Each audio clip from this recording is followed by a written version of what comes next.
नमस्कार दोस्तों, ये मेरा इंडियन ज्योग्राफी का सेकंड पार्ट है। इसमें हम लोग मेनली जो फर्स्ट पार्ट में बच गया था उसको हम लोग कवर करेंगे। तो इसमें सबसे पहला हम लोग पढ़ेंगे क्लाइमेट, जो इंडिया का क्लाइमेट पढ़ेंगे।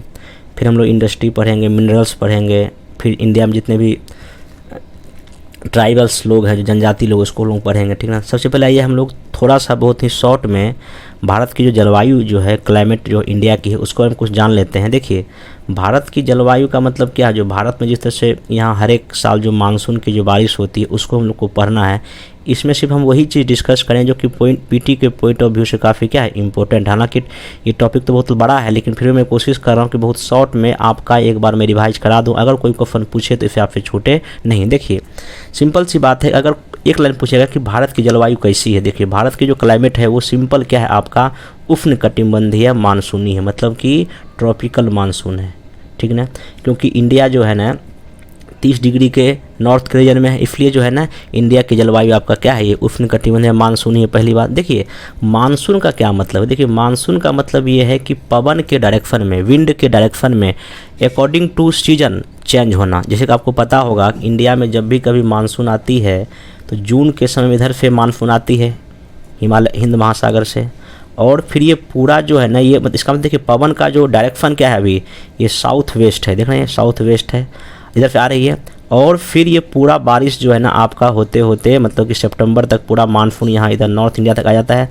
फिर जब सितंबर के बाद फिर से यही जो विंड जो है अपनी दिशा चेंज करके मानसून को क्या कर लेती है, लौटा लेती है। मतलब कि यही है मानसून। क्या है मानसून, यही है कि पवनों के दिशा में परिवर्तन अकॉर्डिंग टू ऋतु। देखिए, अभी जब मानसून आएगी, जब जून में, तभी गर्म का मौसम रहेगा, लेकिन जब मानसून लौटेगी, जब हवा इधर से इस साइड आएगी, तो यहाँ पर आपका ऋतु क्या हो जाएगा, शीत ऋतु आ जाएगा। तो कहने मतलब यही है, मानसून क्या है, पवनों की दिशा में ऋतु के अकॉर्डिंग परिवर्तन, ध्यान रखिएगा। अब देखिए, पहली बार जो जलवायु या मानसूनी वर्ड जो दिया था, एक अलमसूदी नाम का एक आदमी था अरब का, उसने दिया था, ध्यान रख सकते हैं आप, ठीक ना। फिर देखिए, अब तो इंडिया का जो जलवायु है, जो क्लाइमेट है, जो बारिश यहाँ पर जो मानसून की जो प्रक्रिया है, जो मैकेनिज्म है, उसको पढ़ने के लिए कुछ कुछ थ्योरी है, सिद्धांत है। मैं सिर्फ उस थ्योरी का आपको नाम बता देता हूँ, क्योंकि अगर कभी पीटी में इस तरह के ऑप्शन में ABCD करके आ जाए कि कौन सा सिद्धांत पर ये है, तो आप उसको जवाब दे सकते हैं। देखिए, एक पहला सिंपल सा सिद्धांत है तापीय सिद्धांत, इसको हम लोग बोलते हैं थर्मल थ्योरी। ये इंडिया के मानसून कैसे आती है उससे संबंधित थ्योरी है। एक है जेट स्ट्रीम सिद्धांत, ठीक ना, और अंतिम एक है एल नीनो का थ्योरी। तो हम थोड़ा सा इसका डिस्कस बहुत ही शॉर्ट में आपको कर देते हैं with the help of diagram, ताकि आपको थोड़ा सा इसमें समझ में आ जाए। देखिए, सिंपल जो तापीय थ्योरी सिंपल ये कहता है कि जब इंडिया में मार्च अप्रैल मई जून का महीना होता है, तो क्या होता है, जो सन जो है ये नॉर्दर्न हेमिस्फीयर में आ जाता है। सन का जो है ना उत्तरायण हो जाता है, उत्तर की तरफ आ जाता है। जब सन उत्तर की ओर यहाँ आएगी, तो इसका मतलब क्या है, यहाँ इसका जो लंबवत जो किरणें है इंडिया के इफ कॉन्टिनेंट या उपमहाद्वीप के भाग पे पूरा पड़ेगा। मतलब सन की किरणें, सूर्य की लाइट जो है ना इस इलाके में पड़ेगा, और जब सन की लाइट यहाँ डायरेक्टली पड़ेगी तो ऑब्वियस सी बात है, यहाँ हवा काफ़ी गर्म हो जाएगी। जब हवा गर्म होगा तो बन जाएगा लो प्रेशर, निम्न वायु दाब बन जाएगा, ठीक ना। और इसके कंपेयर में इधर जो आपका जो इंडियन ओशियन जो हिंद महासागर है, इधर की हवा क्या होती है, थोड़ी सी भारी होती है। इसका मतलब यहाँ प्रेशर काफ़ी क्या होता है, हाई होता है। और विंड का एक नियम है, हमेशा जो है वो हाई प्रेशर से कहाँ चलती है, लो प्रेशर की ओर। हाई प्रेशर से कहाँ चलती है, लो प्रेशर का, हमेशा इसका रूल है, ठीक ना। तो अब देखिए, यहाँ जून के महीने में क्या हो गया है, सन की लाइट की वजह से ये पूरा का पूरा इलाका आपका ये नॉर्थ इंडिया दिख रहा है, यहाँ पे ये पूरा का पूरा लो प्रेशर से भरा पड़ा है। यहाँ की हवा बहुत ही हल्की है। अब कहीं ना कहीं इधर इंडियन ओशियन में आपका क्या है, हाई प्रेशर। अब हवा क्या होगी, हाई प्रेशर से कहाँ चलेगी, लो प्रेशर की ओर। और ध्यान रखिएगा, ये जो आपका जो है ना, आपको पता है कि जब इक्वेटर के पास यहाँ दो हवा के मिलती है, इधर से जो आती है साउथ की तरफ, इसको बोलते हैं दक्षिण पूर्वी व्यापारिक पवन। ये ट्रेड विंड है, ये जो ट्रेड विंड है दक्षिण पूर्वी ट्रेड विंड है। और जब ये भूमध्य रेखा को पार करता है, कैरोलिस फोर्स की वजह से ये अपना दिशा क्या कर लेता है, ये अपना दिशा इस तरफ कर लेता है, ठीक है, ध्यान रखिएगा। तो यही दक्षिण पूर्वी व्यापारिक पवनें जो है ना, जैसे भूमध्य रेखा को पार कर लेती है, कैरोलिस फोर्स की वजह से ये अपना जो है ना दिशा जो है ना ये दक्षिण पश्चिम कर लेती, और इंडिया के तट पे टकरा के पश्चिमी घाट टकराते हुए फिर ऐसे पूरे इंडिया में क्या कराती है, बारिश कराती है। तो ये जो है ये सूर्य का, ये मतलब जून का गतिविधि है। मतलब कि यहाँ लो प्रेशर है, इधर हाई प्रेशर है, हवा हाई प्रेशर कहाँ बाहर लो प्रेशर बढ़ा, और पूरे इंडिया में क्या हो गया, बारिश हो गया। क्यों दूसरा कंडीशन जब क्या होता है, जब सितंबर का जब महीना होता है तो अब देखिए सूर्य जो है आपका सन जो है ना दक्षिण की ओर आ जाता है। कहाँ गया? दक्षिण की ओर आ गया। इसका मतलब अब इधर लो प्रेशर बन गया और अब इंडिया में ठंड आना शुरू होगा तो यहाँ क्या बन जाएगा? काफ़ी हाई प्रेशर हो जाएगा, यहाँ ठंड पड़ेगा, हवा भारी हो जाएगी। और अभी हम क्या बताएं, हमेशा विंड जो है, जो पवन जो है वो हाई प्रेशर से कहाँ चलता है? लो प्रेशर के। अब मानसून जो यहाँ पर लौटना क्या हो जाएगा? शुरू हो जाएगा। इसको हम बोलते हैं उत्तर पूर्वी में, चूँकि उत्तर पूर्व से आ रहा है। देखिए किसी भी हवा का दिशा वही होता है जिधर से वो विंड निकलती है। जैसे मान लीजिए आपको पढ़े होंगे, जैसे कि ये देखिए किसी भी अगर हम सामने अगर डायरेक्शन बताते, देखिए ये देखिए नॉर्थ डायरेक्शन है, ये साउथ है, इधर क्या है? ईस्ट है, और इधर क्या है? वेस्ट है। देखिए वेस्ट है। देखिए अभी जो ये जो साउथ वेस्ट जो है इधर से चल रही थी मानसून, इसका नाम का क्या हो गया? दक्षिणी पश्चिमी हवा। और देखिए अभी इधर से आ रही थी, इसको हम बोलते हैं क्या? नॉर्थ ईस्ट विंड, मतलब कि उत्तर पूर्वी पवन बोलते हैं। तो ये जो उच्च दाब बनता है सितंबर के महीने में और हवा इधर से बहना शुरू जाता है, तो इसका मतलब क्या हो? अब मानसून क्या हो रहा है? लौट रहा है। इसी को हम बोलते हैं तापीय सिद्धांत, मतलब कि 1 जून के महीने में तापमान बढ़ता है और यहाँ क्या होता है? घटता है, तो उस अनुसार जो है ना मानसून का भी क्या होता है? चेंज होता है। आप ये ध्यान रखेंगे। देखिए एक और जेट स्ट्रीम सिद्धांत है। देखिए जेट स्ट्रीम सिद्धांत सिंपल ये कहता है, देखिए जेट स्ट्रीम एक पवन का एक पूरा गुच्छ है, एक ग्रुप है जो हमेशा जो क्या होती है, जो क्षोभ मंडल के ऊपर चलती है, ठीक ना। तो जब शीत ऋतु होती है इंडिया में, जब सितंबर अक्टूबर नवंबर का महीना होता है, तो ये ना एक पछुआ जेट स्ट्रीम जो है ना इंडिया के इस पूरे नॉर्थ इलाके से चलता है, जो हिमालय से जस्ट दक्षिण की ओर, वैसे हिमालय के पूरा दक्षिण भी बहती है और ये हिमालय के उत्तर की ओर भी बहती है। तो ये जो पछुआ जेट स्ट्रीम है ये थोड़ा सा भारी हवा होती है, ये ठंडी हवा होती है, और ये हवा जो है ना ये पश्चिमी विक्षोभ से क्रिएट होता है जो कि भूमध्य सागर से होकर आती है। क्वेश्चन पूछा भी है कि जो शीत ऋतु में जब इंडिया में जब बारिश नॉर्थ इंडिया में होती है तो किस पवन की वजह से होता है? वो पश्चिमी विक्षोभ या पछुआ जेट स्ट्रीम की वजह से होता है। क्योंकि ये प्रेशर हाई है, ऑब्वियस सी बात है, हवा हाई प्रेशर से कहाँ जाता है? लो की प्रेशर जाता है। इसलिए देखिए ये पछुआ जेट स्ट्रीम ऐसे बन के जो है आपका इस दिशा में आके इधर जो इंडियन ओशन में क्या हो जाती है? चली जाती है, और यहीं से जो इंडिया का मानसून भी क्या हो जाता है? लौट जाता है। फिर एक है इसमें पूर्वी जेट स्ट्रीम, वो तो हो गया पश्चिमी जेट स्ट्रीम। अब देखिए पूर्वी जेट स्ट्रीम क्या काम करता है। देखिए जब इंडिया में मार्च अप्रैल मई का महीना जब आता है तो देखिए यहाँ पे जब तिब्बत के पठार पे जब सन की लाइट पड़ती है तो ये अचानक से गर्म हो जाती है, और जब ये इलाका गर्म होता है, ऑब्वियस सी बात है, जब कहीं भी इलाका गर्म होगा तो वहाँ का जो विंड जो है ऊपर की ओर बहेगी। कहाँ बहेगी? ऊपर की ओर। और ऊपर की ओर बह के जो है ये जो पूर्वी यही बन जाता है आपका पूर्वी जेट स्ट्रीम। और ये पूर्वी जेट स्ट्रीम जो ऊपर उठ के ऐसे पूरे इंडिया के ऊपर से आपका फिर ये कहाँ आ जाती है? ये अरब सागर या इंडियन तरफ गिर जाती है, और इसका भी गर्म हवा है, ये पूरा इंडिया को देखिए जैसे ऊपर उठती है पूरे इंडिया को गर्म कर देती है, और ये हवा इधर आके क्या होती है? अपना हिंद महासागर में गिर जाती है। जहाँ गिरती है वहाँ हाई प्रेशर बना देती है। अब इधर लो प्रेशर, इधर हाई प्रेशर है, तो हवा हाई प्रेशर से कहाँ बहेगी? लो प्रेशर बहेगी। तो ये आपका पूर्वी जेट स्ट्रीम का क्या है? सिद्धांत। देखिए मैं काफ़ी शॉर्ट में बता रहा हूँ ताकि अगर क्वेश्चन आए तो आपका इसमें बन जाए। एक देखिए एल नीनो का क्या कहानी इसमें है। देखिए एल नीनो जो है एक जो है ना गर्म जलधारा है, ये जो पेरू के तट पे जो है यहाँ पे देखें, ये दक्षिण अमेरिका का देश पेरू है, इस पेरू के तट पे ये क्या होती है? हर एक जो है ना कुछ 4 या 5 साल बाद क्या होती है? यहाँ उत्पन्न होती है एल नीनो जलधारा, एक गर्म जलधारा। क्वेश्चन पूछ चुका था। होता क्या है, ये जलधारा जो है इधर साउथ की ओर बहती है, लेकिन कुछ देर के बाद जो है ये पवन के सहारे जो है ये इधर ये गर्म जलधारा जो इंडिया में घुस जाती है। देख रहे हैं, और जब इंडिया में जहाँ घुस जाएगी, चूँकि देखिए ये जो एल नीनो जो है ये गर्म जलधारा है, ये गर्म जलधारा जो है ऐसे बहते हुए जो है ये ऑस्ट्रेलिया से होते हुए जो पूरा जो है ना सिंगापुर सबको पार करते हुए ये कहाँ आ जाती है? ये इंडिया के ये हिंद महासागर में गर्म जलधारा आ जाती है। और ये जब आते इस समय महीना होता है जून का, यहाँ से ये मतलब जब मार्च से चलना शुरू करती है, मार्च अप्रैल मई जून इतना दूरी तय करने वाली ये एल नीनो जलधारा कहाँ पहुँच जाती है? इंडियन ओशियन में पहुँच जाती है, हिंद महासागर में पहुँच जाती है। और ये जलधारा चूँकि गर्म जलधारा है, अब जैसे यहाँ गर्म जलधारा जून के समय में आएगा, ऑब्वियस सी बात है यहाँ का प्रेशर क्या कर देगा? लो कर देगा, क्योंकि गर्म जलधारा है ना, जब जलधारा ही गर्म है तो ऑब्वियस सी बात है यहाँ का प्रेशर लो कर देगा। लेकिन नियम क्या है कि यहाँ जब जून के महीने में प्रेशर यहाँ हाई रहता है तभी तो इधर हवा बहती है, जब तभी मानसून आती है। लेकिन अब देखिए एल नीनो के आने की वजह से क्या हुआ? यहाँ लो प्रेशर बन गया, और इसकी बात है कि अब जो है ना मानसून इंडिया में नहीं आके इधर वापस चला जाएगा। इसलिए जब भी कभी एल नीनो जिस साल आता है तो हमारा मानसून कमज़ोर होता है, क्योंकि इस इलाके में जहाँ हाई प्रेशर था अब वहाँ लो प्रेशर क्या हो गया? लिखा ना, बन गया। ठीक है, मतलब एक सिंपल कहना लिखा हुआ है, अरब सागर के उच्च भार से आर्द्र हवाएं भारत की ओर ना बहकर पूर्वी हिंद महासागर की ओर बहने लगती है। ये कब होता है? जिस साल एल नीनो आता है। तो एल नीनो का भी हमारे भारतीय मानसून पर क्या होता है? अच्छा खासा प्रभाव पड़ता है। हाँ, लेकिन जिस साल ला नीना आएगा वो एक ठंडी जलधारा है, और जब ला नीना यहाँ आएगा तो यहाँ हाई प्रेशर बना देगा और उस साल मानसून और तेज़ हो जाएगी। तो अगर क्वेश्चन ये पूछेगा एल नीनो क्या हमारे भारतीय मानसून को कमज़ोर करती? हाँ, कमज़ोर करती, क्योंकि गर्म जलधारा है, ऑब्वियस सी बात है, सिंपल अभी याद रख लीजिए। ला नीना मजबूत करती है हमारे मानसून को, अच्छी वर्षा कराती है, हाँ अधिक कराती। क्यों? क्योंकि ये ठंडी जलधारा है, और ठंडी जलधारा यहाँ हिंद महासागर में आके यहाँ के प्रेशर को बढ़ा देता है, और यहाँ प्रेशर लो होता है, हवा जो है ना इधर से बहना क्या हो जाती है? शुरू हो जाती है। ये आप थोड़ा सा इसमें थ्योरी याद रखिएगा। अब थ्योरी देख लेने के बाद देखिए, मेरे थ्योरी को कम से कम 1 या 2 बार सुन लीजिएगा, ठीक है ना, क्योंकि बहुत कम समय में, अगर मैं इसको काफ़ी डिटेल में पढ़ाऊंगा तो एक क्लास 2-3 घंटे का सिर्फ हमको क्लाइमेट पढ़ाने में लग जाएगा। इसलिए मैं बहुत शॉर्ट में पढ़ा रहा हूँ, ताकि जो कि पीटी के पॉइंट ऑफ व्यू से काफ़ी क्या इंपॉर्टेंट है। अब आइए हम लोग इंडियन मानसून को ऋतु वाइज देखते हैं। जो भी सीजन यहाँ इंडिया में होती है, आपको पता है इंडिया में 4 ऋतु होती है, समर, ग्रीष्म, मानसून, वर्षा ऋतु, शीत या विंटर, और स्प्रिंग, और क्या फर्द होता है। तो हम लोग शुरू करते हैं ग्रीष्म ऋतु से। कहाँ शुरू करते हैं? ग्रीष्म से, और हम पूरा यहाँ तक आएंगे कैसे कैसे इंडिया में मानसून क्या होती है।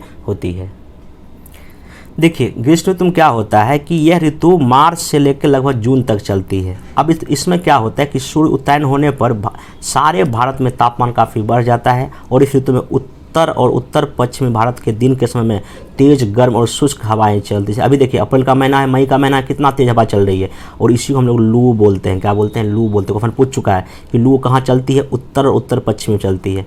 इस ऋतु में सूर्य के क्रम से उत्तर होने जाने के कारण ITCZ, इसको हम बोलते हैं इंटर ट्रॉपिकल कन्वर्जेंट जोन, ये जो है ना, और आपका जो है ना पूरी तरह उत्तर की ओर क्या हो जाता है? खिसक जाता है, और जुलाई में यह 25 डिग्री अक्षांश को क्या कर लेता है? पार कर लेता है। हम सब आपको ITCZ का कॉन्सेप्ट समझा देते हैं।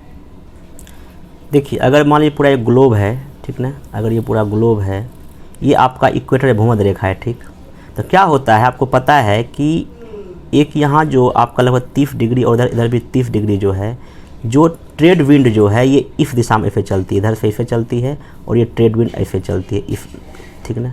ये जो व्यापारिक पवनें हैं ये दोनों जहाँ आके मिलती हैं, जहाँ अभिसरण करती है, इसी को हम बोलते हैं ITCZ। मतलब कि इधर वाली व्यापारिक पवनें और इधर वाली व्यापारिक पवनें जहाँ आके मिलती है उसको हम क्या बोलते हैं? ITCZ।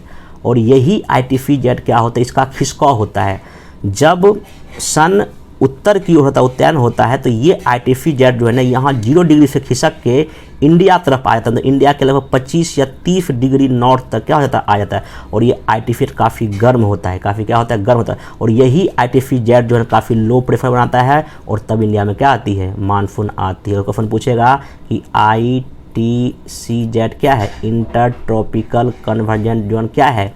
इसका मतलब क्या है कि जब व्यापारिक दोनों पवनें जहां आपस में अभिसरण करती है उसी को बोलते हैं ITCZ। और इसी ITCZ का खिसकाव होता है जब गर्मी का महीना आता है, तो ये हमारा इंडिया के लगभग समझिए कि 30 डिग्री नॉर्थ तक आ जाता है। और फिर ये जो जब इंडिया में ठंड आता है तो यही ITCZ खिसक के जो है आपका इधर 30 डिग्री साउथ भी हो जाता है, भूमध्य रेखा के पार कर जाता है। तो इसके खिसकाव से भी जो है मानसून क्या होती है? आती है।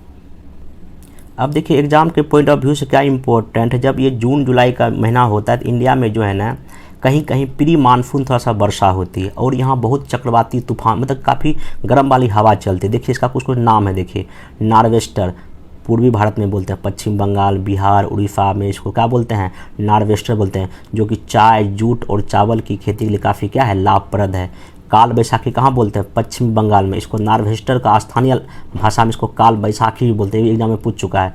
एक है चेरी ब्लॉसम, ये क्या है? ये कर्नाटक और केरल में कॉफ़ी के फूलों खिलने में काफ़ी क्या करता है? आपका मदद करता है। एक है आम्र वृष्टि, ये क्या है? दक्षिण भारत में बहती है, आम के जल्दी पकने में क्या होती है? सहायक होती है। और एक है बोर्डो चिल्ला, ये नॉर्वेस्टर का असम में क्या है? स्थानीय नाम है। इसको एक बार याद कर लीजिए, कहाँ कहाँ ये स्थानीय नाम से कौन कौन सी यहाँ हवा चलती है, आपको एग्जाम में काफ़ी क्या होगा? पूछेगा। तो अब देखिए, ये जो ग्रीष्म ऋतु है ये मार्च से लेकर जून तक रहा।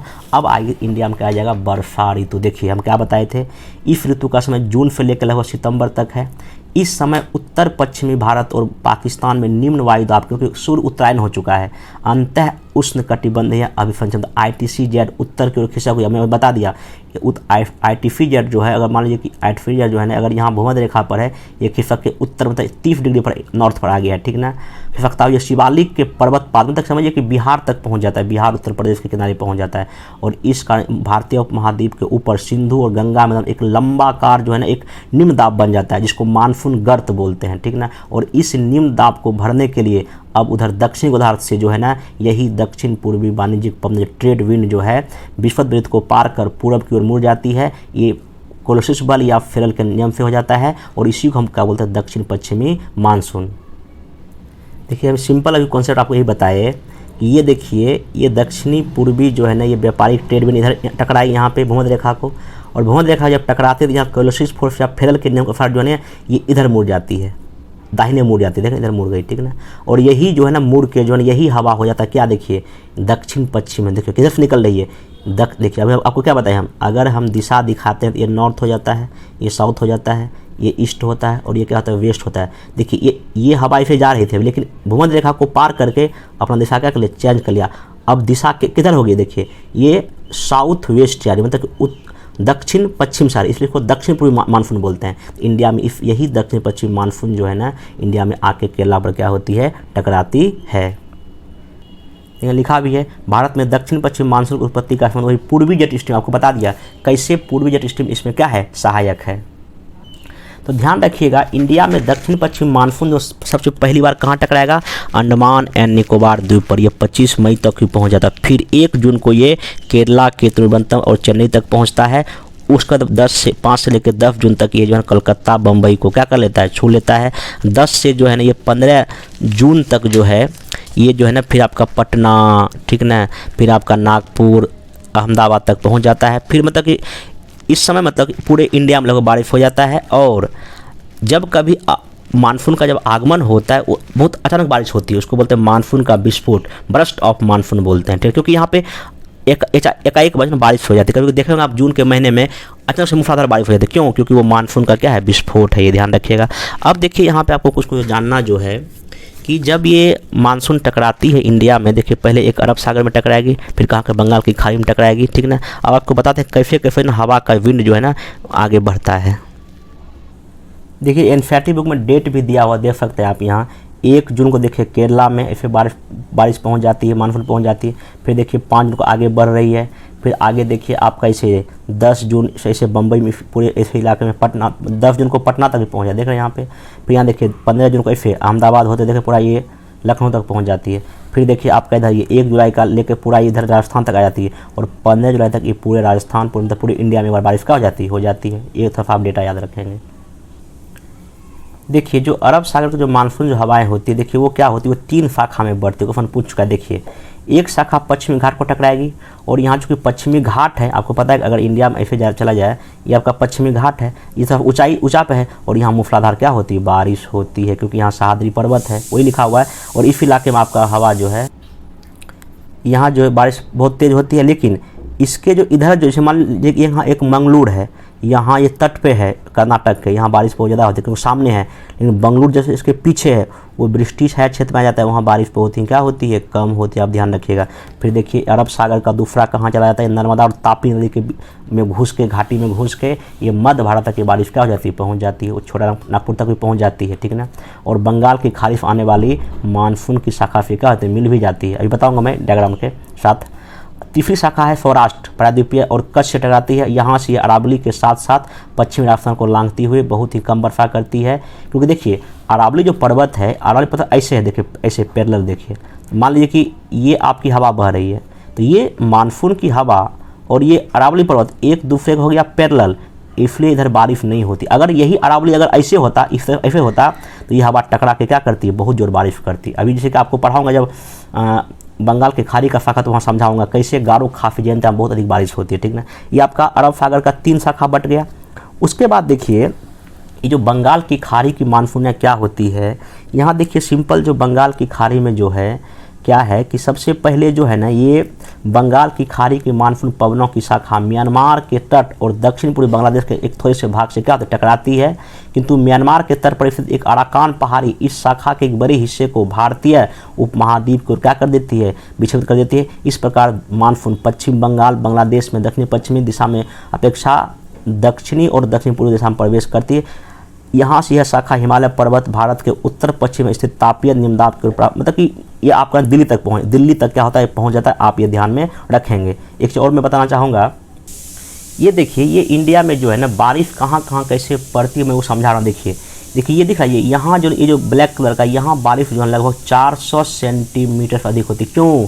क्योंकि यहाँ पश्चिमी घाट है। ये पश्चिमी घाट पे मानसून की हवा टकरा के बहुत जोरदार क्या करती है, बारिश करती है। लेकिन जैसे देखिए जस्ट इसके बगल में ये छाया क्षेत्र है, यहाँ बारिश मुश्किल से 40 से 60 सेंटीमीटर इसलिए होता है क्योंकि ये पर्वत के इस साइड है, इधर हवा आ ही नहीं पाती है। फिर देखिए इधर, यहाँ देखिए यही जो अरब जो बंगाल की खाड़ी शाखा यहाँ टकराती है, इधर म्यांमार टकरा के ये हवा की दिशा देखिए ऐसे हो जाती है इधर।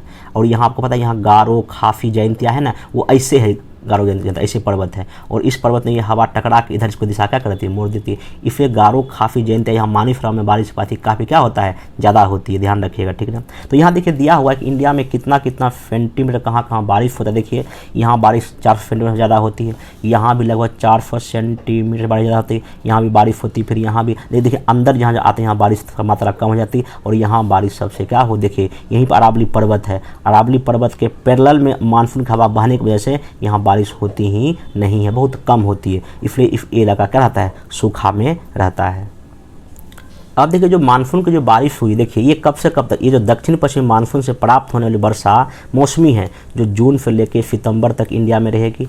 अब उसके बाद क्या होगा, ये वहाँ से लौटना क्या कर देगी, शुरू कर देगी। अब यहाँ देख लीजिए कि अब मानसून का हो गया रिट्रीट या निवर्तन, मतलब लौटना। अक्टूबर नवंबर के महीने में मानसून का निवर्तन या उधर फिर लौटना हो जाता है। सितंबर के अंत में सूर्य के दक्षिणायन होने की स्थिति में गंगा के मैदान पर अब क्या होगा, निम्न वायुदाब हट के अब यहाँ हाई प्रेशर बन जाए, क्योंकि अब जो सूर्य कहाँ जा रहा है, अब जा रहा है दक्षिण की ओर। अब यहाँ क्या होगा, ये दक्षिण पश्चिम मानसून कमज़ोर हो जाएगा, अब यहाँ हाई प्रेशर बन जाएगा। अब हवा जो है उल्टी दिशा में बहना क्या हो जाएगा, शुरू हो जाएगा। और सितंबर के मध्य तक निम्न वायुदाब का केंद्र अब प्रायद्वीपीय से पूरी तरह हट के पूरा ये दक्षिण की तरफ क्या हो जाएगा, चला जाएगा। और जब मानसून जाएगा तो ऋतु साफ हो जाएगा, मौसम पूरा सुहावना हो जाएगा। और इसी समय ना जब मानसून जब वापस जाते हैं, आप देखे होंगे सितंबर के महीने में बहुत अधिक ना हमको उमस लगती है। क्यों? क्योंकि ये जो है ना इसको कार्तिक मास की उमस बोलते हैं ये, क्योंकि मानसून जब गया है यहाँ आर्द्रता काफ़ी ज़्यादा है और वही आपको जो है उमस ला देती है। एक चीज़ ध्यान रखिए, जब मानसून जब लौटती है ना तो तमिलनाडु के तट पे काफ़ी क्या होती है, वर्षा होती है। ध्यान रखिए तमिलनाडु के तटीय भागों में अधिकांश वर्षा उत्तर पूर्वी मानसून से अक्टूबर से लेकर नवंबर के महीने में क्या होती है। आप ये भी थोड़ा ध्यान में रखेंगे। एक देखिए और यहाँ कॉन्सेप्ट है कि वर्षा की परिवर्तिता, मतलब कि देखिए वर्षा अधिक परिवर्तित वहीं होती है जहाँ काफ़ी अनिश्चित होती है। जैसे कि मान लीजिए कि इस रीजन में जो है ना वर्षा परिवर्तन बहुत ही कम होता है, यहाँ लगातार बारिश होती है, ठीक है ना। लेकिन इस रीजन में जो है ना वर्षा की परिवर्तनता ज़्यादा है क्योंकि यहाँ बारिश बहुत ही कम होती है। तो ध्यान रखिएगा, सिंपल एक कॉन्सेप्ट में फिर से बोल के सुना देता हूँ कि वर्षा की परिवर्तनता या जो अनियमितताएँ होती है, उसका मतलब क्या है कि जिस क्षेत्र में वर्षा की मात्रा अधिक है वहाँ वर्षा बहुत ही कम अनियमित भी है। जैसे मान लीजिए कि यहाँ वर्षा बहुत ज़्यादा पड़ती है, यहाँ वर्षा बहुत ही कम अनियमित है, मतलब यहाँ रेगुलर वर्षा पड़ती है। और यहाँ देखिए राजस्थान में क्या है, वर्षा बहुत कम पड़ती है, यहाँ का जो है ना बारिश परिवर्तन भी काफ़ी क्या होता है, ज़्यादा होता है। अब यहाँ देख लीजिए वर्षा का वितरण का भी एरिया दिया हुआ। देखिए भारत में औसत वर्षा जो है लगभग 125 सेंटीमीटर होती है, एनफैटिक डेटा है 125 सेंटीमीटर यहाँ औसत बारिश होती है। लेकिन फिर भी कहीं कम कहीं ज़्यादा। देखिए अधिक वर्षा वाले कौन सा क्षेत्र है, पश्चिमी घाट, उत्तर पूर्वी के उप हिमालय क्षेत्र में, वही जो नॉर्थ ईस्ट वाला इलाका, मेघालय की पहाड़ी, यहाँ 200 सेंटीमीटर से अधिक वर्षा होती है। ध्यान रखिएगा। फिर मध्यम वर्षा कहाँ होती है, गुजरात के दक्षिणी भाग में होती है, पूर्वी तमिलनाडु उड़ीसा ये सब होता है, ठीक ना। फिर देखिए न्यून वर्षा देखिए कहाँ कहाँ होती है। देखिए पश्चिम उत्तर प्रदेश, दिल्ली, हरियाणा, पंजाब, जम्मू कश्मीर, राजस्थान, गुजरात, दक्कन के पठार में वर्षा कम होती है। और सबसे कम देखिए कहाँ होती है, अपर्याप्त वर्षा क्षेत्र जैसे कि आंध्र प्रदेश के कुछ हिस्से, कर्नाटका के, महाराष्ट्र में, लद्दाख और पश्चिमी राजस्थान में वर्षा ना 50 सेंटीमीटर से भी क्या होती है, कम होती है। एक देखिए कोपेन महोदय हैं, उन्होंने पूरे दुनिया की जलवायु का वर्गीकरण किया है। तो देखिए ये आपको फिर याद रखना है, अभी आपको सिंपल याद, यहाँ से क्वेश्चन भी पूछता है। देखिए उनका जो वर्गीकरण जलवायु का है वो कुछ कैपिटल अक्षर में, कुछ अल्फ़ाबेट के अक्षरों में है। देखिए ये जो मानसूनी प्रकार के जलवायु को वो जो अक्षर दिए हैं CWG, क्या दिया है CW, इसका मतलब देखिए बिहार भी CWG में आता है। ये बीपीएससी क्वेश्चन पूछ चुका है कि कोपेन के अकॉर्डिंग बिहार किस जलवायु प्रदेश में आता है, CWG, ये मानसून प्रकार में है, ठीक ना। फिर देखिए इधर वाला जो है ना ये इलाका, देखिए ये पूरा इलाका ये वाला ये है आपका उष्ण कटिबंधीय सवाना। सवाना को ये AW से डिनोट किए थे।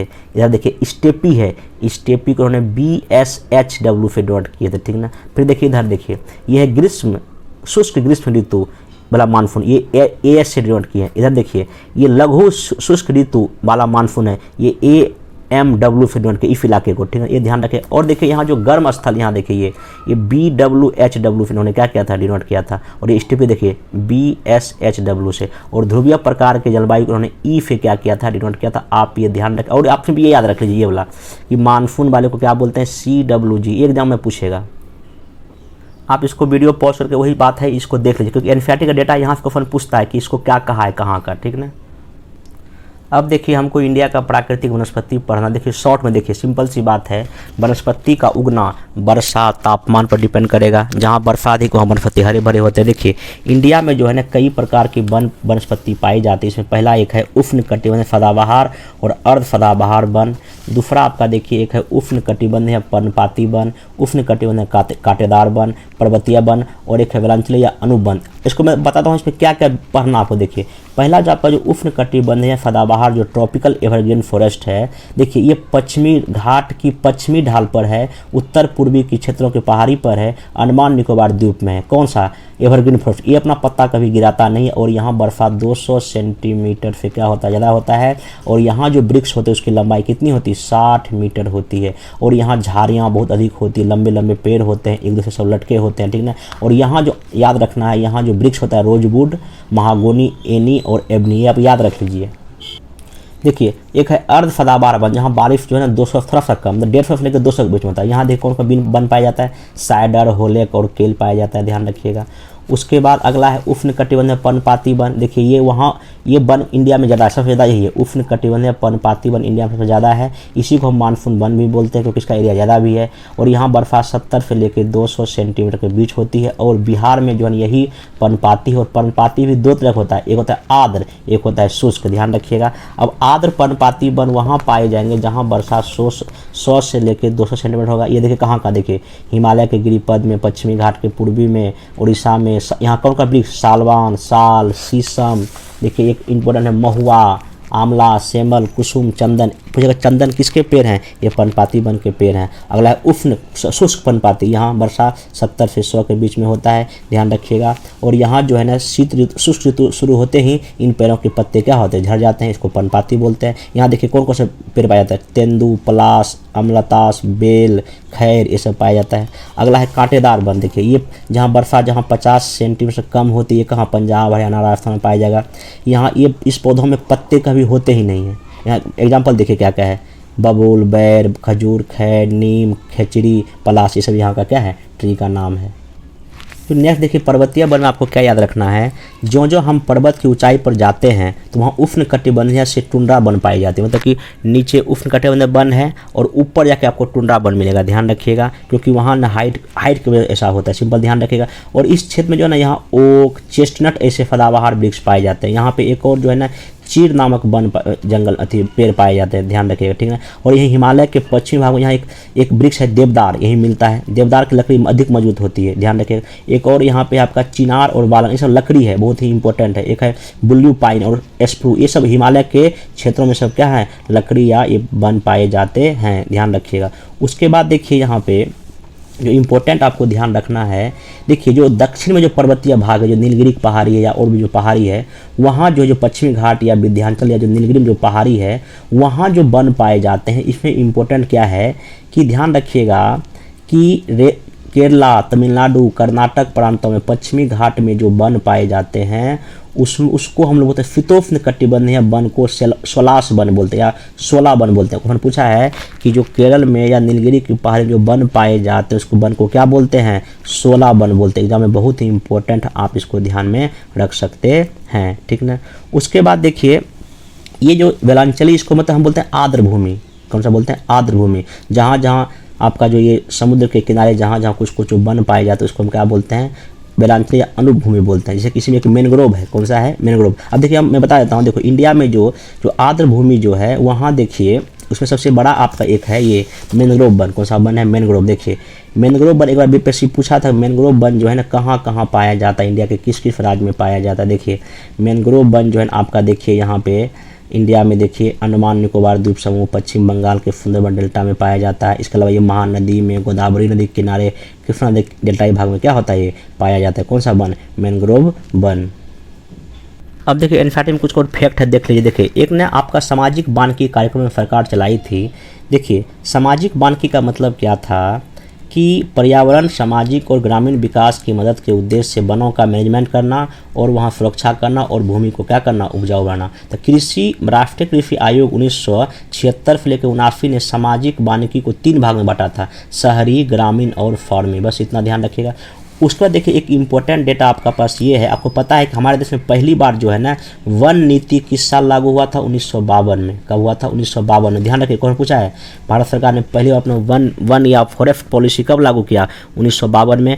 फिर इसमें संशोधन कब किया, 1988 में। आप ये बात ध्यान में रखिएगा। और जो इसमें संशोधन किया गया है 1998 के तहत जो है ना ये कहा गया है हमारे देश के कुल भूमि पर 33% वन होना चाहिए। ये ध्यान रखिएगा।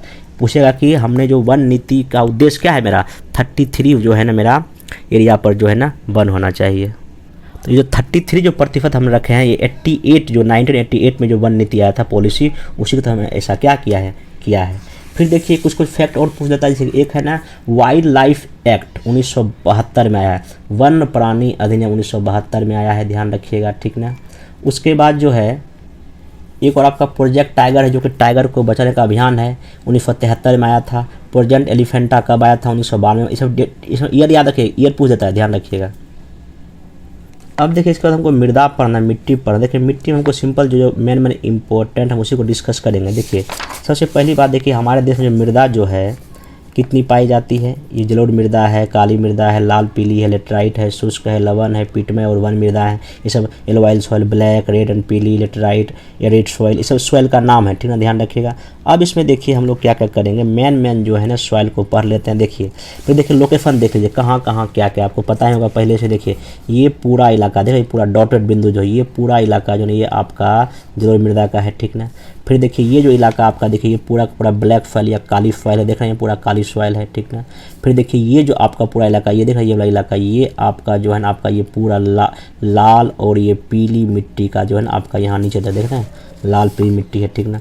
बाकी देखिए ये जो किनारे देखिए जहाँ अधिक वर्षा होती है वहाँ पे लेटाइट मिट्टी है, ये मिट्टी है लेटाइट मिट्टी, ठीक ना, ये भी लेटाइट मिट्टी है, ध्यान रखिएगा।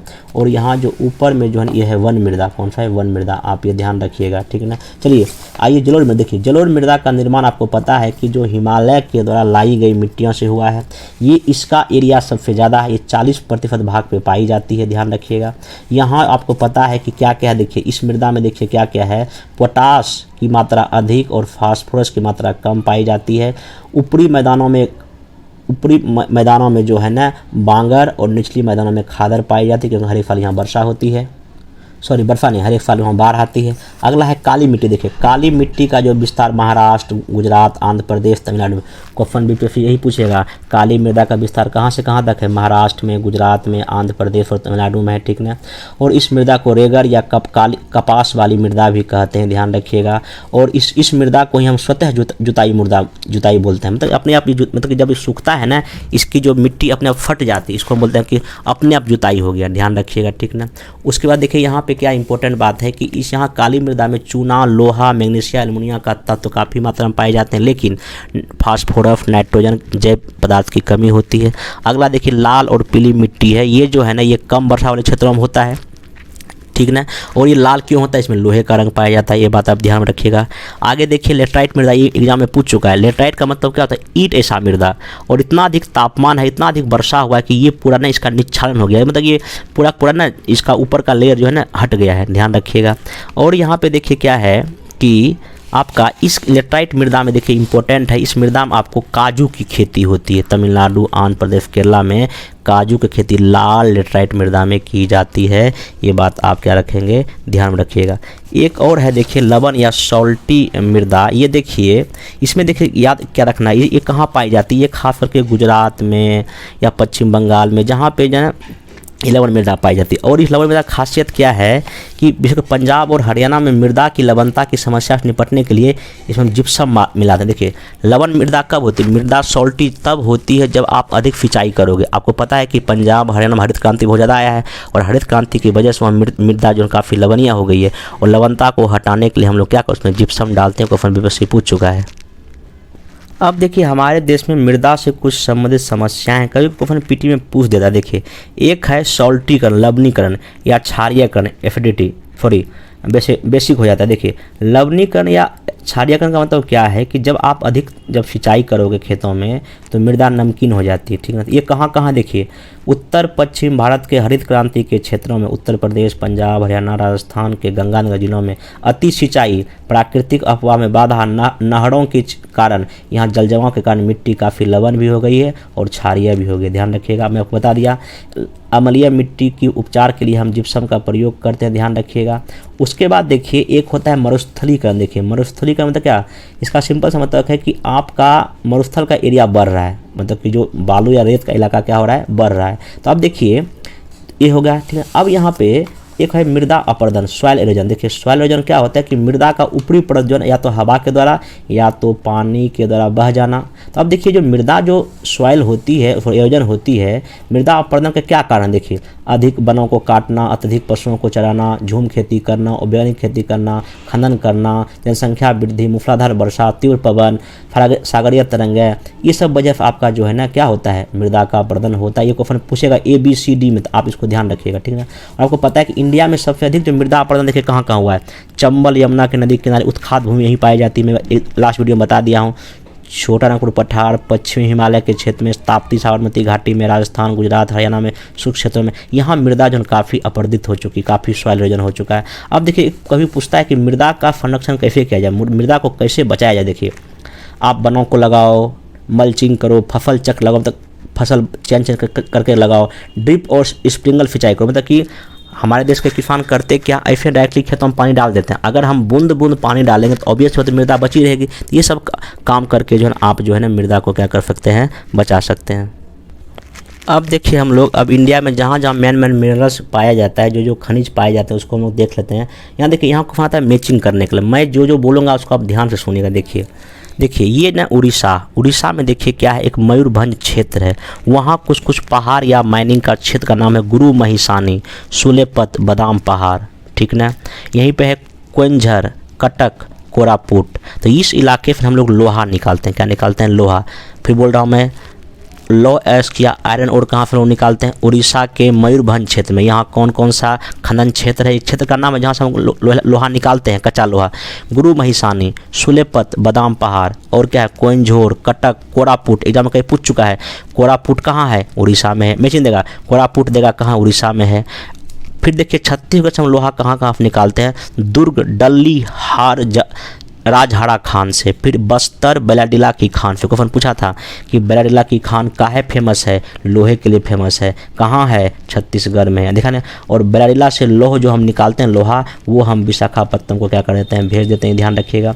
फिर देखिए झारखंड में यहाँ सिंहभूम जिला और नवामुंडी और गुआ लौ खान फेमस है। कौन पूछा है, गुआ लौ खान कहाँ है, ये झारखंड में है। ये सब खान याद रखिएगा। एक है बेल्लारी क्षेत्र कर्नाटक का है, शिमोगा, चित्रदुर्ग, केंद्रमुखी, बाबा बुदान, दुमकुर, बीजापुर, संदूर, ये सब क्षेत्र जो है ना आपके कर्नाटक में हैं, जो लोहा के लिए काफ़ी क्या है, फेमस हैं। और महाराष्ट्र में रत्नागिरी फेमस है। आंध्र प्रदेश देखिए वारंगल, कर्नूल में हेमेटाइट लोहा मिलता है। वारंगल में वर्तमान में तेलंगाना में स्थित है, ध्यान रखिएगा। अब देखिए तांबा देखिए इंडिया में कहाँ कहाँ से मिलता है, देख लीजिए तांबा झारखंड में हजारीबाग से, सिंहभूम पलामू से, आंध्र प्रदेश में गंटूर कर्नूल से, राजस्थान खेतरी से। बीपीएससी को पूछ चुका है, खेतरी का है फेमस है ये राजस्थान में जो तांबे के लिए काफ़ी क्या है फेमस है। और बिहार में गया से तांबे के 3 मुख्य खान है, एक मलाज खंड, ये भी क्वेश्चन पूछ चुका है। मलाज खंड कहाँ है, मध्य प्रदेश में, खेतरी कहाँ राजस्थान में, और घाटशिला कहाँ है, झारखंड। देखिए क्वेश्चन यही से पूछेगा कि ये खान क्षेत्र कहाँ है, ये माइनिंग क्षेत्र कहाँ है।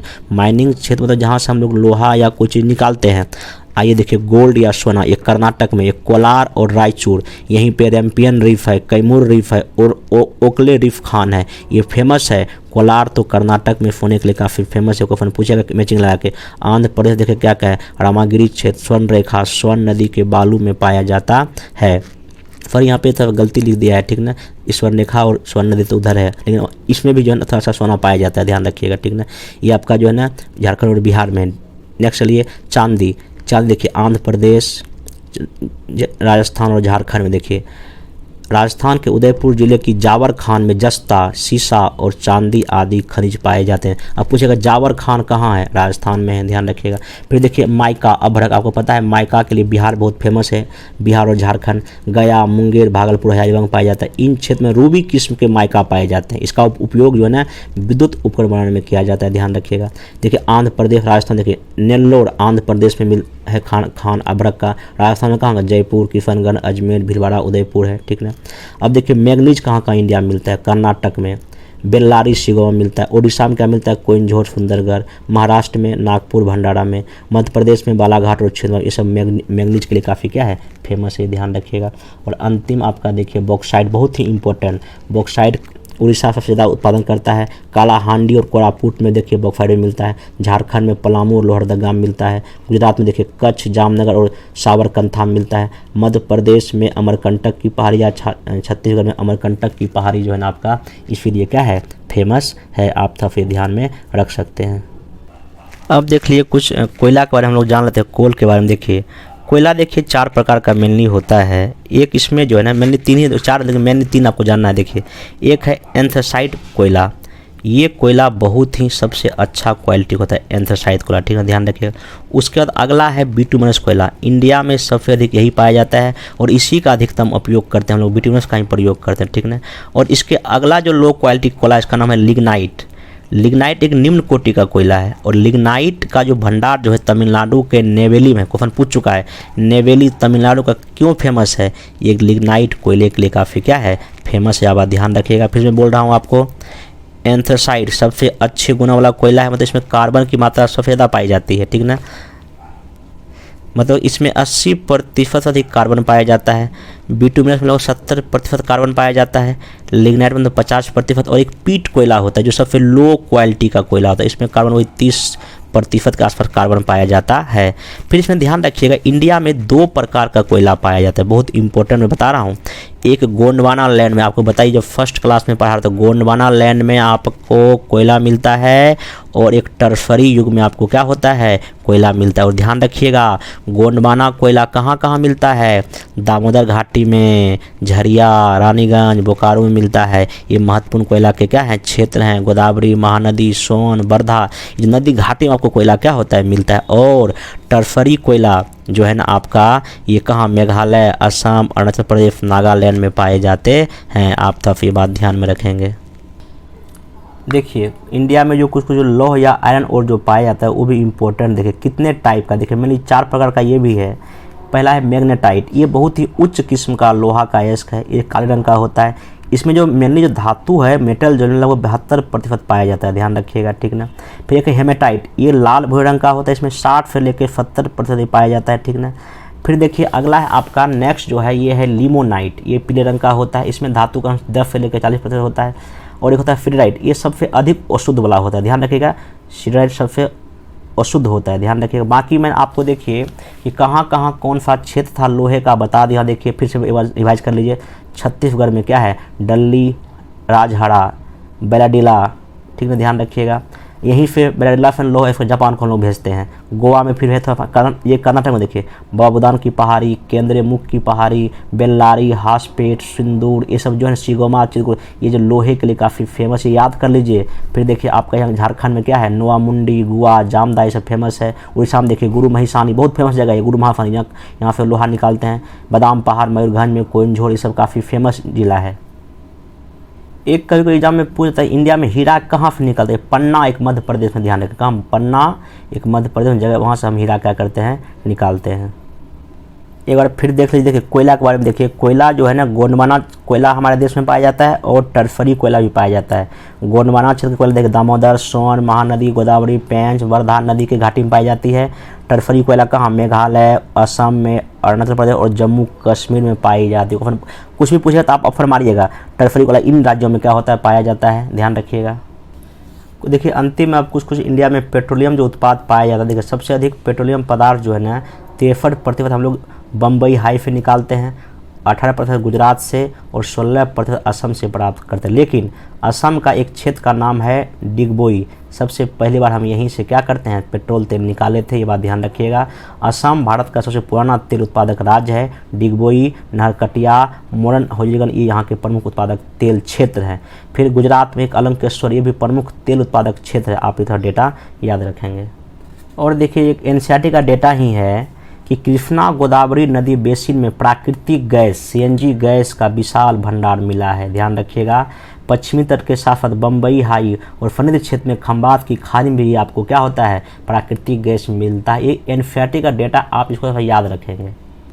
एक और देखिए यहाँ एटॉमिक एनर्जी या परमाणु ऊर्जा के सामने कुछ फैक्ट दिया, इसको ध्यान में रखिएगा। देखिए आपको पता है कि जो परमाणु ऊर्जा यूरेनियम या थोरियम ऐसे तत्वों से मिलकर इसी से ईंधन का हम प्रयोग करते हैं, मतलब यूरेनियम और थोरियम का यूज करके हम परमाणु ऊर्जा बनाते हैं। तो ध्यान रखिएगा यहाँ पे यूरेनियम थोरियम जो झारखंड राजस्थान की अरावली पर्वत श्रृंखला में पाए जाते हैं और केरल में मिलने वाली मोनोजाइट रेत में आपको थोरियम पाया जाता है। ये सबसे मोस्ट इम्पोर्टेंट हो गया, पूछेगा कि मोनोजाइट रेत में क्या पाया जाता है, थोरियम, किस राज्य में है, केरला में। देखिए मैं जितना भी बताऊँ सिर्फ फैक्ट आपको बता रहा हूँ जो एग्जाम के पॉइंट ऑफ व्यू से बहुत ही इंपॉर्टेंट है।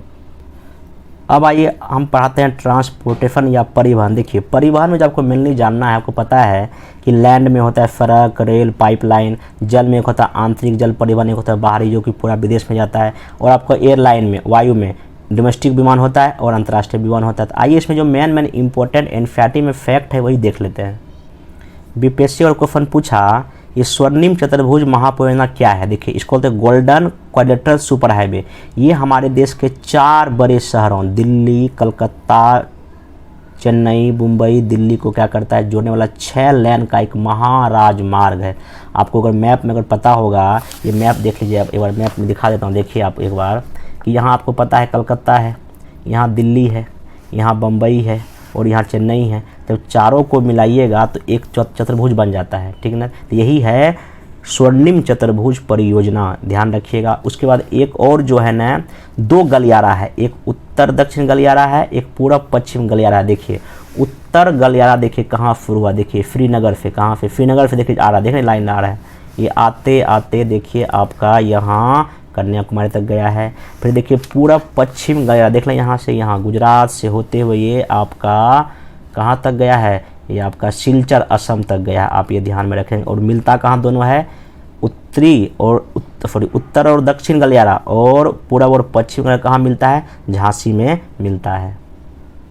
देखिए यहाँ लिखा भी है कि प्रथम उत्तर दक्षिण गलियारा नॉर्थ साउथ कॉरिडोर श्रीनगर को कन्याकुमारी से जोड़ता है और पूर्व पश्चिम गलियारा जो सिलचर असम से पोरबंदर को क्या करता है, जोड़ता है। क्वेश्चन यही पूछ देता है कहाँ कहाँ किसको जोड़ता है, आप ऐसे डेटा को फैक्ट याद रखेंगे। एक और फैक्ट है, आपको पता है कि हमारे देश में जो अंतर्राष्ट्रीय सीमा पर जो सड़क बनता है उस सड़क को बनाने का जिम्मा किसके ऊपर है, बॉर्डर रोड ऑर्गेनाइजेशन, सीमा सड़क संगठन। इसकी स्थापना 1960 में हुई थी। इसका काम है कि सीमा क्षेत्रों में क्या बनाना, रोड का निर्माण करना। देखिए हमारे देश में ना वाटरवे है, जल परिवहन, राष्ट्रीय जल परिवहन क्षेत्र है।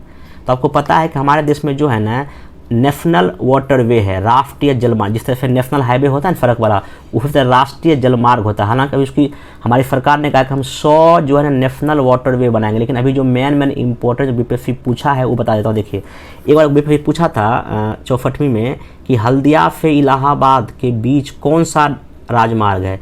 ये है पहला वाटरवे, नेशनल वाटरवे फर्स्ट है, हल्दिया से इलाहाबाद, ये गंगा नदी पर है, ये 1620 किलोमीटर लंबा है।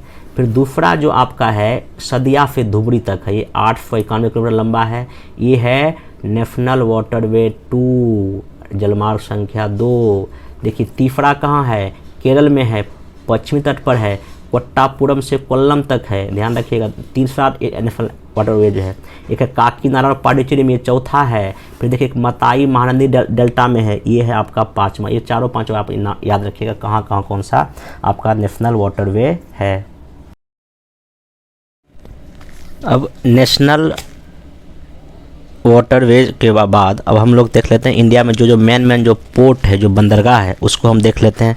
पहला फैक्ट देखिए एनफीईआरटी में दिया हुआ है कि भारत की जो है ना लगभग 7516.6 किलोमीटर लंबी समुद्र की तट की रेखा है, और यहाँ 12 नहीं बल्कि अब 13 पोर्ट हो गया।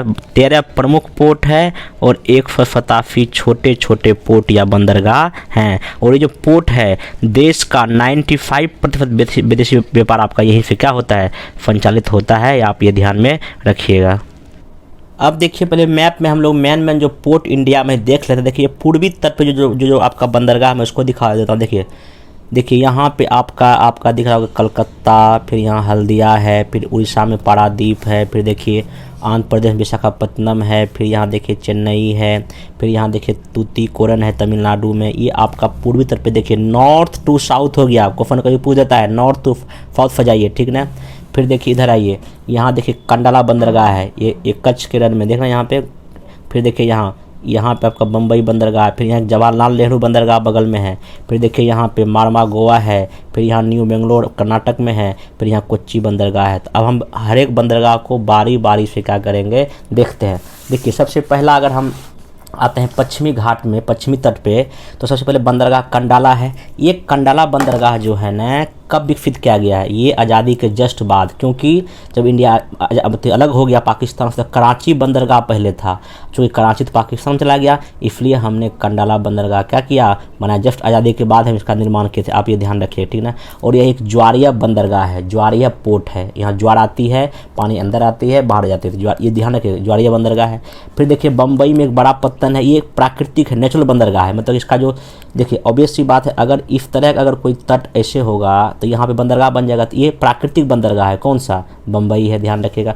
और बम्बई में ज़्यादा भीड़ भाड़ हो रहा था, इसलिए भीड़ को कम करने के लिए जस्ट उसके बगल में जवाहरलाल नेहरू जो पत्तन विकसित किया जा रहा है, इसको नानहा शोभा नाम दिया गया, ध्यान रखिएगा। फिर जो है आपका एक और बंदरगाह है, उसका नाम है मारवा गोवा। क्या नाम है, मारवा गोवा है, ध्यान रखिएगा। यहाँ पे जो है ना आपका लौह और हम क्या करते हैं, निर्यात करते हैं, ध्यान रखिएगा। फिर एक कर्नाटक में बंदरगाह का नाम है न्यू बेंगलोर। यहाँ से केंद्र मुख्य खानों से लोहा निकाल कर हम एक्सपोर्ट करते हैं। उसके बाद एक और कोच्चि बंदरगाह, यह लेगून के मुहाने पर स्थित एक बंदरगाह है, ध्यान रखिएगा। फिर ये पूर्वी तट पे जो अगला एक पोर्ट का नाम है तूतीकोरन, यह एक प्राकृतिक है, नेचुरल है, ठीक ना, ध्यान रखिएगा। आगे जो है चेन्नई भी हमारे देश का एक अच्छा बंदरगाह है, कृत्रिम है लेकिन इसको बनाया गया, आर्टिफिशियल है। विशाखापत्तनम स्थल से घिरा हुआ एक गहरा और सुरक्षित पोर्ट है। यहाँ से लौह अयस्क हम क्या करते हैं, निर्यात करते हैं। फिर देखिए उड़ीसा में एक पारादीप पत्तन है, ये भी यहाँ पर हम लोहा एक्सपोर्ट करते हैं। कलकत्ता एक अंतः स्थलीय नदी है, नदी पत्तन है, मतलब कि रिवराइन, मतलब कि नदी पर है, ध्यान रखिए कलकत्ता। यह पोर्ट गंगा ब्रह्मपुत्रा बेसिन के में सेवा देता है, ठीक है, ध्यान रखिएगा। अगला है ज्वारिया टाइडल पत्तन होने के कारण तथा हुगली की तलछट में जवाब से नियमित इसको साफ करना पड़ता है, किसको, कलकत्ता बंदरगाह को। कलकत्ता पत्तन पर बढ़ते प्रभाव को देखकर हल्दिया सहायक पत्तन के रूप में विकसित किया जा रहा है। आपका ये इम्पोर्टेंट पोर्ट हो गया, इसको देखेंगे आप। अब देखिए हमारे देश में पता है आपको कुछ वायु परिवहन एयरलाइंस है। आपको पता है कि जो JRD टाटा ने जो टाटा एयरलाइंस बनाई थी, उसको हमारे देश की सरकार ने 1953 में खरीद लिया था। खरीदने का मतलब क्या, राष्ट्रीयकरण कर दिया था, नेशनलाइजेशन कर दिया था। पुनः अब जो है इस एयरलाइन को फिर टाटा कंपनी क्या कर लिए, खरीद लिए। करंट का मुद्दा था, इसलिए मैं आपको क्या कर दिया, बता दिया। आप ये थोड़ा सा ध्यान में रखिएगा। अब देखिए कभी कभी जो है ना इंटरनेशनल जो इंटरनेशनल एयरपोर्ट के बारे में कभी कभी यूपीएससी एग्जाम में पूछ लेता है, कहाँ कौन सा है। तो मैं आपको मैन बोल देता हूँ। देखिए पहला जो है आपका इंदिरा गांधी अंतर्राष्ट्रीय हवाई अड्डा कहाँ, नई दिल्ली में है। छत्रपति शिवाजी कहाँ, बम्बई में है। नेताजी सुभाष चंद्र बोस कहाँ, कलकत्ता में है। उसके बाद जो इम्पोर्टेंट जो आपका हाँ बाबा साहेब अम्बेडकर कहाँ, नागपुर में है। सरदार वल्लभ भाई पटेल कहाँ है, अहमदाबाद में है। चौधरी चरण सिंह आपका कहाँ है, लखनऊ में है। फिर आपको जो एग्ज़ाम में याद रखने का चीज़ है, हाँ ये कोम्पेगौड़ा ये कहाँ है, बेंगलुरु। एक क्वेश्चन पूछ का बीपीएससी, मंगलूर कहाँ है, मंगलुरु में होगा। देवी अहिल्याबाई होलकर कहाँ, इंदौर में है। तो ये सब कुछ आप ध्यान में रखें। और एक अंतिम आप लाल बहादुर शास्त्री कहाँ है, वाराणसी में। तो ये आप थोड़ा ध्यान में रखेंगे। फिर देखिए मैंने आपको ये बता ही दिया था कि इंडिया में जो जल परिवहन जो है, जो कि नेशनल वाटरवे है, देखिए ये W1 है, मतलब फर्स्ट है हल्दिया से, इलाहाबाद से हल्दिया गंगा नदी पर है। दूसरा सदिया से धुबरी ब्रह्मपुत्र नदी पर है। ये कोल्लम से कोट्टम तीसरा है। आप कम से कम 2-3 इसमें याद रखिएगा, इसी से आपको क्वेश्चन क्या हो जाएगा, बन जाएगा। अब देखिए कुछ इंडस्ट्री या उद्योग है, उसको हम लोग देख लेते हैं। देखिए सबसे पहला जो है ना, इसमें जो एक इम्पोर्टेंट जो क्वेश्चन बीपीएससी कई बार पूछता है, वो आपका है एल्युमिनियम इंडस्ट्री। देखिए एल्युमिनियम आपको पता है कि बॉक्साइट का ओर के यूज करके हम एल्युमिनियम क्या करते हैं, बनाते हैं। अब ऑब्वियस सी बात, देखिए कोई भी उद्योग कैसे लगेगा, कोई भी उद्योग या इंडस्ट्री वहीं पे लगेगा जहां उस उद्योग को रॉ मटेरियल चाहिए, कच्चा माल होना चाहिए, पावर या बिजली होनी चाहिए, मार्केट या बाजार होनी चाहिए, ट्रांसपोर्टेशन की सुविधा अच्छी होनी चाहिए, श्रम लेबर होना चाहिए, और भी कई कारक उसमें होते हैं जहां उद्योग लगेगा। तो अब देखिए पहला जो आपका जो एल्युमिनियम है, एल्युमिनियम इंडस्ट्री देखिए कहाँ कहाँ है। एक जो भारत में एल्युमिनियम का पहला कारखाना JK नगर पश्चिम बंगाल में लगाया गया था, ध्यान रखिएगा। हिंदुस्तान एल्युमिनियम कंपनी हिंडाल्को, इसकी स्थापना USA अमेरिका के सहयोग से उत्तर प्रदेश के रेणुकट में की गई है। रेणुकट कारखाने से बॉक्साइट की सप्लाई हो जाती है। झारखंड और मकट्टक मध्य प्रदेश से सस्ती विद्युत रिहंद जल विद्युत परियोजना से मिल जाता है। ये हाइड्रो पावर प्रोजेक्ट है। अगला है इंडाल्को, इसका फुल फॉर्म है इंडियन एल्युमिनियम कंपनी लिमिटेड। ये कनाडा के हेल्प से खुला है। बीपीएससी क्वेश्चन पूछ चुका है, हिंडाल्को किसके हेल्प से, इंडाल्को कनाडा के हेल्प से। यहाँ जो मिलता है आपका बॉक्साइट कारखाने मुरी से, अलवाइले से, JK नगर से आता है। फिर देखिए एक बाल्को है, ये भी एग्जाम में पूछ चुका है। बाल्को देखिए ये आपका सोवियत संघ रूस के सहयोग से खुला है। इसके कारखाने कोरबा और छत्तीसगढ़ में है, आप ये ध्यान में रखेंगे। सॉरी, इंडाल्को का जो है ना ये जो कारखाना कहाँ कहाँ है, ये मुरी झारखंड में है, अलवाई केरला में है, JK नगर में है और हीराकुंड में है। तो ये पूछता है कि कौन सा किसके सहयोग से खुला है। एक और देखिए नाल्को है, नेशनल एल्युमिनियम कंपनी लिमिटेड, ये फ्रांस के सहयोग से खुला है। मद्रास एल्युमिनियम कंपनी, ये माल्को, ये इटली के सहयोग से खुला है, आप ये ध्यान में रखिएगा। और हमारे एक वेदांता एल्युमिनियम लिमिटेड है, ये झारसुगुड़ा झारखंड में, उड़ीसा में लगाया गया है। बाकी देखिए कुछ हमारे जो स्टील पावर प्लांट है वो देख लीजिए कि देखिए सबसे पहली बात ये है कि एक टिस्को झारखंड में है। ये यहाँ से जो कोयला आता है झरिया की खान से आता है। लोहा कहाँ से आता है, उड़ीसा की गुरु महिसानी और मयूरभंज की नोआमुंडी खां से आता है। बाजार कौन सा, कलकत्ता। देखिए हम क्या बोले, कोई भी उद्योग कहाँ लगेगा जहाँ उसको कोयला मिलेगा, सॉरी कोई भी स्टील का पावर प्लांट वहीं लगेगा जहां उसको कोयला मिलेगा और लोहा मिलेगा, क्योंकि स्टील को बनने के लिए कोयला लोहा चाहिए और वाटर चाहिए, बिजली चाहिए। तो टिस्को में झरिया से आ जाता है कोयला, और उड़ीसा के गुरु महिसानी और मयूरभंज से क्या आ जाता है, कोयला आ जाता है। बाजार कलकत्ता है। भिलाई इस्पात छत्तीसगढ़ में है। झरिया और बोकारो से कोयला आ जाता है, और डल्ली राजहरा से कोयला लोहा आ जाता है। अब देखिए बर्नपुर पश्चिम बंगाल का जो स्टील प्लांट है, यहाँ झरिया रहेगा से लोहा कोयला आ जाता है। छोटा नागपुर पठार उड़ीसा के कोयंझोर से लोहा आ जाता है। विश्वरैया लौह इस्पात जो भद्रावती कर्नाटक में है, यहाँ जो बनों की लकड़ी कास्ट कोयला से कोयला इसका यूज होता है, और बाबूदान पहाड़ी से लोहा आ जाता है। दुर्गापुर पश्चिम बंगाल में झरिया से कोयला आ जाता है। छोटा नागपुर पठार यहाँ लोहा आ जाता है। राउरकेला फ्रेंच से झरिया और तलचर से कोयला आ जाता है, और कोयंझोर से लोहा आ जाता है। बोकारो झारखंड में झरिया और करणपुर से कोयला आ जाता है। उड़ीसा कोयंझोर से लोहा आ जाता है। विशाखापट्टनम जो आंध्र प्रदेश है, ऑस्ट्रेलिया से हम आयातित करते हैं, इंपोर्ट करते हैं, और ब्राडेला से क्या मंगाते हैं, लोहा मंगाते हैं। सलेम चित्र जो इस्पात है तमिलनाडु में, ऑस्ट्रेलिया से हम लोग कोयला मंगाते हैं, और बाबूदान से लोहा ये यूज करता है। पारादीप इस्पात जो उड़ीसा में है, झरिया और तलचर से कोयला मंगाते हैं, और कोइंझोर से क्या करते हैं हम लोग, लोहा मंगाते हैं, ध्यान रखिएगा। अब देखिए कुछ को ध्यान रखिएगा, इंडिया का जो है ना, देखिए कुछ कुछ जो स्टील पावर प्लांट हमने किसी किसी देश से खोला है। देखिए एक ध्यान रखिएगा, दुर्गापुर ब्रिटेन के सहयोग से, इसको बीडी याद कीजिए, बी मतलब ब्रिटेन, डी मतलब दुर्गापुर। बोकारो रूस के सहयोग से, बीआर याद कर लीजिए शॉर्ट में। भिलाई रशिया से, बीआर। राउरकेला जर्मनी, आरजे याद रख लीजिए, आपका ये याद हो जाएगा। तो कौन सा किसके सहयोग से खोला है, ये भी एग्जाम में क्वेश्चन पूछता है। अब देखिए कुछ को जनजाति छूट गया। देखिए जनजाति आपको पता है कि मैचिंग आता है। देखिए गुजरात में भील, बंजारा इम्पोर्टेंट है, जो मैं इम्पोर्टेंट वही बोलूँगा, ठीक ना। हिमाचल प्रदेश में गद्दी है, ये ध्यान रखिएगा। जम्मू कश्मीर में बकरवाल, गद्दी भी है, यहाँ पे है। केरला में कादर, उड़ाली, मोपला है। मध्य प्रदेश में भील है, ये ध्यान, गोंड भी यहाँ पाया जाता है। महाराष्ट्र में देखिए इम्पोर्टेंट, इसमें विशेष कोई नहीं लग रहा है, वहाँ बंजारा है। मणिपुर में नागा वाले हैं, ठीक ना, कुकी यहीं पे है। मेघालय में गारो, खाफी, जयंतिया, मिकिर है। मिजोरम में क्या है, लाखर, पाबो, मिजो से इम्पोर्टेंट, चकमा, लुसाई, ठीक ना। नागालैंड में नागा, अंगामी, मिकिर है। उड़ीसा में देखिए इसमें संथाल हो, कोल, उड़ान सब हैं। आप देखिए ये जो एग्जाम में पूछा था, तमिलनाडु में कोटा और टोडा दोनों है, और ये कहाँ है, नीलगिरी पहाड़ी पर, ध्यान रखिएगा। कोटा टोडा, टोडा जो है नीलगिरी पहाड़ी पर, और ये भी कोटा टोडा कहाँ, तमिलनाडु का, ये ध्यान रखिएगा। फिर आप इसमें जो याद रखने का चीज़ है आपका, बाकी उत्तराखंड में देख लीजिएगा, भोटिया है, खास है। फिर हाँ, झारखंड में संथाल है, हो है, ओरों है। लक्षद्वीप में बासी, और अंडमान निकोबार में ओंजे, जाड़वा, जरना, फेंडलीज, अंडमानी निकोबारी है। एक बार आपने खाली इसको ना याद रख लीजिए, क्योंकि यहाँ से क्वेश्चन जो है ना मैचिंग में आपसे पूछा जाएगा। बाकी देखिए इसमें कुछ बहुदेश्वरीय नदी घाटी पोइनाई, इसमें खाली पूछता है कौन नदी पर है, कौन राज्य में। देखिए भागड़ा सतलज नदी पर, ब्यास नदी पर, दामोदर नदी पर होगा। हीराकुंड महानदी पर है। फिर देखिए जो मेन आप बता दो, देखो नागार्जुन कृष्णा नदी पर है, ध्यान रखिएगा। उसके बाद सीधे आप आ जाइए, ये क्या नाम है आपका, काकरा पड़ा, ताप्ती नदी पर है आपका, ठीक ना। फिर देखिए एग्जाम के पॉइंट ऑफ व्यू से हाँ, ये माल प्रभा कहाँ है, कर्नाटक में पूछेगा। फिर देखिए रिहंद कहाँ, रिहंद नदी पर उत्तर प्रदेश में भी क्वेश्चन पूछ चुका है एक बार, ठीक है। टिहरी भागीरथी नदी पर एग्जाम में पूछ चुका है। माता टीला बेतवा नदी पर एग्जाम में पूछ चुका है। फिर देखिए आपका हाँ भीमा पवना नदी पर कर्नाटक महाराष्ट्र में पूछ चुका है।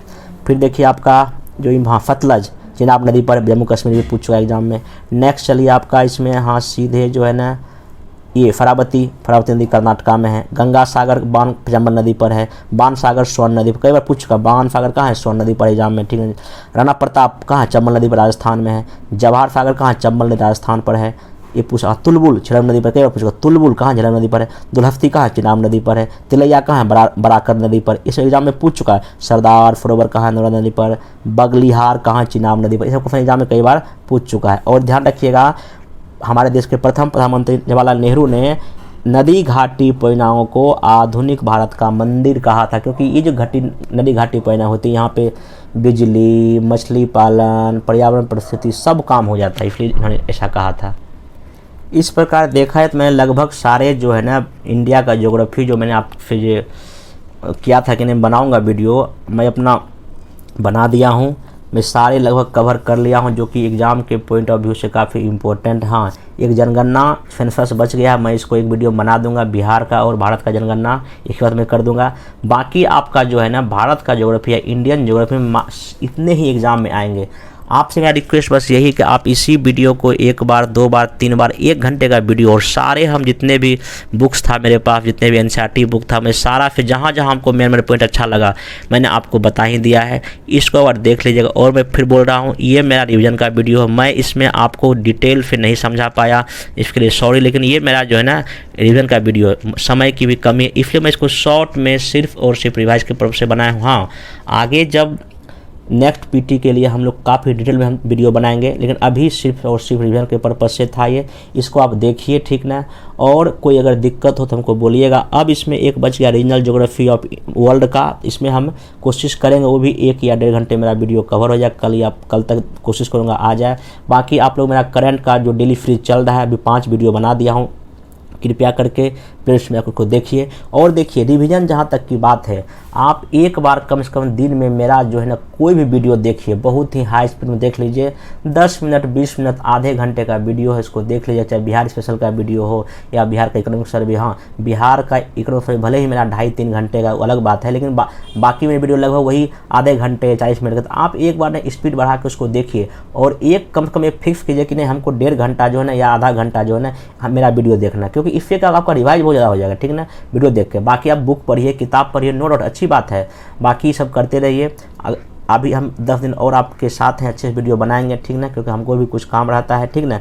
तो मैं कोशिश करूंगा कि आज आने वाले समय में इतना अच्छा कुछ वीडियो बना दें रिवीजन के पर्पज से, जिससे आपके लगभग 110 क्वेश्चन अच्छे से बन जाए। हालांकि मैंने अभी तक जितना पढ़ाया है समझिए सफिशिएंट है, अगर इतना आप वीडियो देख लीजिएगा आप लगभग 100 के प्लस रहिएगा, ठीक ना। बाकी आप लोग पहले भी कुछ पढ़े हैं, ठीक ना, तो इतना कोशिश कीजिए। अभी भी समय है आपके पास, कम से कम अभी भी अपने पास जो है ना 15 से 16 दिन समय अभी बहुत है। फटाफट रिवाइज कीजिए, फटाफट कीजिए, जल्दी जल्दी कीजिए, कहीं भी आप अटकिए मत, उसको सिर्फ ओवर थ्रू हो जाइए, एक एक बार आंख से देखिए, आगे बढ़ जाइए, क्योंकि अभी आपको कई बार रिवाइज करना है, अभी भी 15 दिन में, ठीक ना। और आपको पीटी में सफलता ओनली 1 रिवीजन नहीं दिला सकता। और कई बच्चे का डाउट है सर करंट के लिए क्या करें, मैं पहले बोल दिया हूँ, मैं जो करंट का वीडियो बना रहा हूँ ये पूरी तरह सफिशिएंट होगा। 1500 क्वेश्चन मामूली नहीं होता है, ध्यान रखिए, इसी में क्वेश्चन आएंगे। बाकी अगर आपके पास कोई मैगजीन है उसको पढ़िए, नो डाउट है, लेकिन आप मेरा वीडियो क्या कीजिए देखिए। तब तक आप लोग पढ़ाई कीजिए। अब हम मिलते हैं नेक्स्ट वीडियो में, तब तक के लिए इस वीडियो से हम विदा ले रहे हैं। धन्यवाद।